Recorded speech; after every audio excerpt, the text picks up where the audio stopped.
रविंदर से तू देखा एक बार मिल के हो।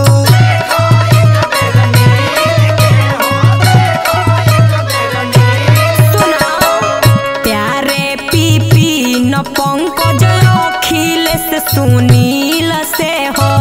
रॉक्स रविंदर से तू देखा एक बार मिल के। अरे तू ही मिला तू ही अंडा मुर्गी के कबहू कौन से वे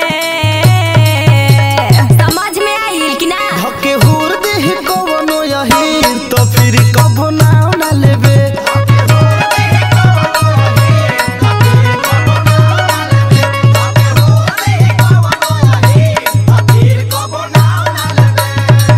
Dake horde ki sahore vlajiv.